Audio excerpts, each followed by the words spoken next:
दोस्तों, आज हम बात करने वाले हैं। एक आपका इम्पोर्टेंट नोटिफिकेशन आउट हो चुका है। रेलवे भर्ती प्रकोष्ठ पश्चिम मध्य रेल।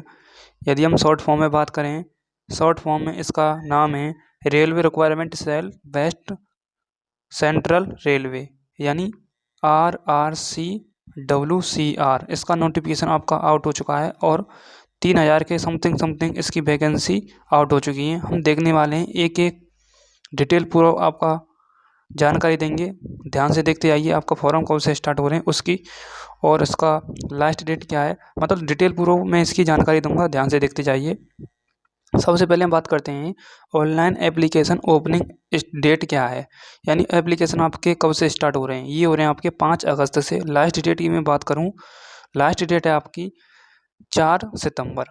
ठीक है, यानी 5 अगस्त से आपके फॉर्म स्टार्ट हो रहे हैं भरना, और लास्ट डेट है आपकी 4 सितंबर।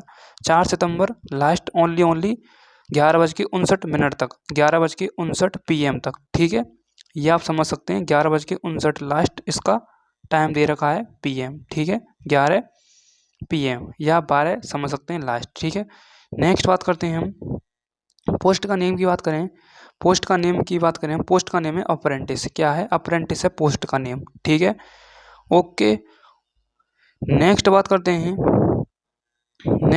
हैं एनेक्चर फर्स्ट यूनिट वाइज हम बात करते हैं। सबसे पहले आपको यूनिट को डिवाइड किया गया है नंबर ऑफ सॉल्ट सीट्स में। ध्यान से देखते जाइए। देखो, सबसे पहले हम JVP डिवीजन की बात करते हैं, और BPL डिवीजन की बात करते हैं, कोटा डिवीजन की बात करते हैं, CRWS BPL की बात करते हैं, और WRC कोटा की बात करते हैं, HQJBP की बात करते हैं।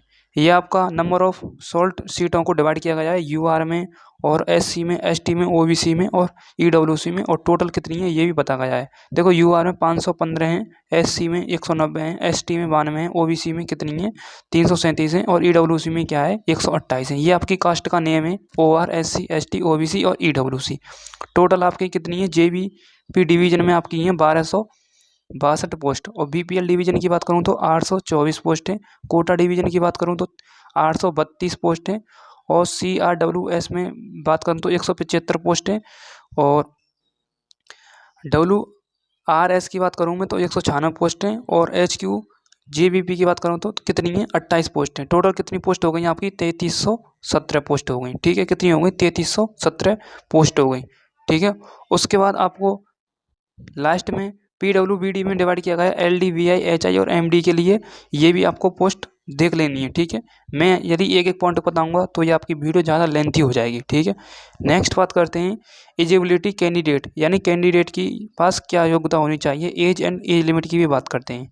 ठीक है, देखो लिख रही है यहाँ में फर्स्ट पॉइंट में 3 पॉइंट।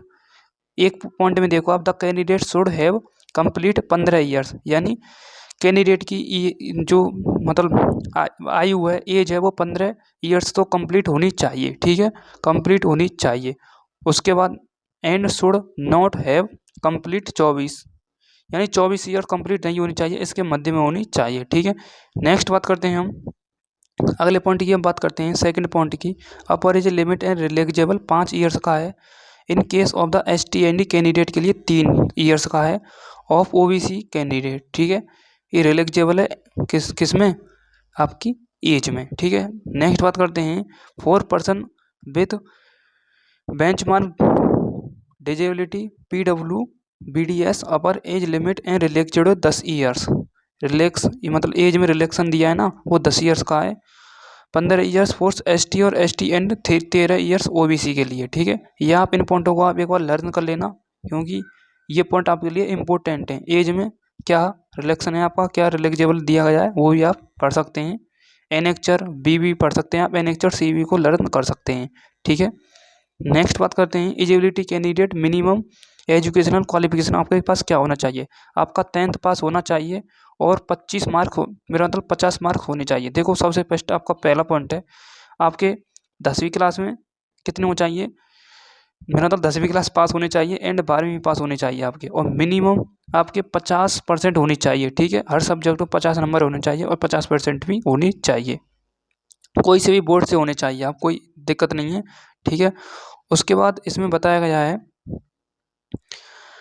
इसमें आपकी सब्जेक्ट के बारे में बताया गया है। देखो, फिजिक्स होनी चाहिए, केमिस्ट्री होनी चाहिए, बायोलॉजी होनी चाहिए, and also process and national trade certificate भी होना चाहिए आपके पास, सर्टिफिकेट भी मांगा गया है इसमें, नेशनल ट्रेड सर्टिफिकेट, ठीक है, notify trade use by NCVT और एससीवीटी की, ठीक है। नेक्स्ट बात करते हैं हम, ये भी आपको पॉइंट लर्न करना है क्योंकि ये इंपॉर्टेंट पॉइंट है, मैं नोटिफिकेशन पूरा बताऊंगा आपके पास, जो आया गवर्नमेंट ऑफिशियल वेबसाइट पर वही नोटिफिकेशन है आपका, ठीक है, ये वही नोटिफिकेशन है। अब बात करते हैं हम नेक्स्ट पॉइंट की बात करते हैं। नेक्स्ट पॉइंट है आपका 5वां point, eligibility for the person with benchmark disability for engagement of apprentice, ठीक है, आपको पता होगा पोस्ट का नेम अप्रेंटिस है, ये भी आपको पता होना चाहिए, ठीक है। ध्यान से देखो यहाँ से आगे। अब देखो नेक्स्ट, इस पॉइंट को देखो आप, 5वें पॉइंट को, the PWD candidate house suffers for not less than 40% है। उसके बाद relevant disability in the case of the hearing impaired having 16 decibels of the more than less in the better ear in the conversation range of the frequency egibility, ये मतलब ये point आपका मतलब eligibility for the person in engagement of the apprentice के बारे में बताया गया है, आप इसे एक बार देख लेना, ठीक है। नेक्स्ट बात करते हैं हम, क्योंकि इंग्लिश में थोड़ी प्रॉब्लम आती है देखने में। अब देखो हम बात करते हैं लोकोमोटर डिजेबिलिटी LD की बात करते हैं हम, ध्यान से देखिए, ये ट्रेड के नाम है, ये मिनिमम डिजेबिलिटी रिक्वायरमेंट है, ये भी आप देख सकते हैं कारपेंटर के लिए, जैसे कंप्यूटर के लिए, इलेक्ट्रीशियन के लिए, इलेक्ट्रॉनिक्स मैकेनिक्स के लिए, फिटर के लिए, पेंटर के लिए और प्लम्बर के लिए, ये मतलब ITI वालों के लिए डिवाइड किया गया है मैक्सिमम डिजेबिलिटी रिक्वायरमेंट को, ठीक है, ये ट्रेड के नेम है और ये मैक्सिमम डिजेबिलिटी रिक्वायरमेंट के नेम आपको दे रखे हैं, ठीक है, एक बार इसको आप लर्न कर सकते हैं, ठीक है। आगे बात करते हैं हम, अब बात करते हैं आगे, कुछ पॉइंट ऐसे भी हैं जो आपके काम के नहीं हैं फिलहाल, तो आप इंपॉर्टेंट पॉइंटों को देखते जाइए। अब बात करते हैं मोड सिलेक्शन मोड आपका मतलब क्या क्या होना चाहिए, कैसे आप इसमें सिलेक्शन ले सकते हैं, ध्यान से देखते जाइए। सबसे फर्स्ट आप इसे देख सकते हैं, देखो 10th क्लास आपकी पास होनी चाहिए, ठीक है, 10th क्लास पास होनी चाहिए।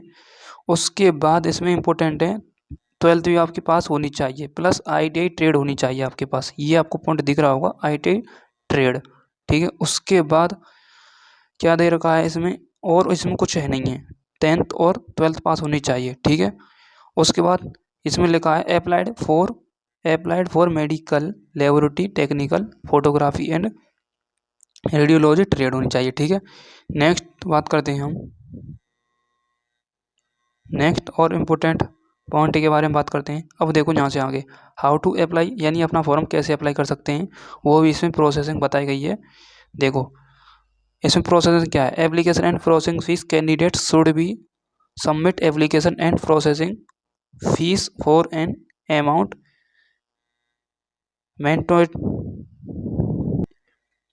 Mention value. अब देखो आपको जैसे ही आप अपना फॉर्म अप्लाई करेंगे तो नीचे नीचे एक आपको लिंक मिल जाएगी जो कि नीले कलर में होगी, उस पर क्लिक करना है आपको और अपना फॉर्म अप्लाई करना है, ठीक है।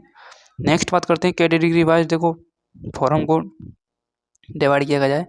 अब देखो यहाँ से आगे सबसे पहले 100 आपका क्या है, अब देखो आपकी 100 रुपये फीस है और प्रोसेसिंग की क्या है 41 है, ठीक है, इसमें भी क्या है 41 है ओनली फीस, ठीक है, ये SC ST वालों के लिए और इसमें जो बची जाए कास्ट उनके लिए, ठीक है। उसके बाद हम बात करते हैं डॉक्यूमेंट की, हम बात करते हैं डॉक्यूमेंट आपके क्या होने चाहिए, ये भी आपको पता होना चाहिए, ठीक है। ध्यान से देखो फोटोग्राफ होनी चाहिए आपके एंड सिग्नेचर होना चाहिए, format by file size 50 KB से 200 KB के मध्य में होनी चाहिए, ठीक है, ये भी इसमें बताया गया है, ठीक है। नेक्स्ट बात करते हैं, इसमें पासपोर्ट साइज फोटोग्राफ मांगे विथ क्लियर फ्रंट व्यू होना चाहिए, यानी क्लियर दिखना चाहिए फ्रंट। उसके बाद फेस हैविंग पिक्सल साइज होना चाहिए आपका, यानी आपके फोटो का 100x120 का होना चाहिए, ठीक है। नेक्स्ट बात करते हैं सर्टिफिकेट का साइज कितना होना चाहिए, 10th लेवल का ये होना चाहिए आपका 50 KB से लेकर 200 KB पिक्सल, ठीक है, पिक्सल साइज होना चाहिए, ठीक है। नेक्स्ट बात करते हैं स्टैंडर्ड 10th पास सर्टिफिकेट होना चाहिए, स्टैंडर्ड 12th पास का सर्टिफिकेट होना चाहिए, ठीक है। उसके बाद हम क्या बात करते हैं, उसके बाद कम्युनिटी सर्टिफिकेट होना चाहिए आपका SC ST OBC EWC का, ठीक है, इफ एप्लीकेशन होना चाहिए, ठीक है। नेक्स्ट बात करते हैं ITI सर्टिफिकेट एंड मार्कशीट होनी चाहिए, ठीक है। NCVT एंड SCVT की, ठीक है।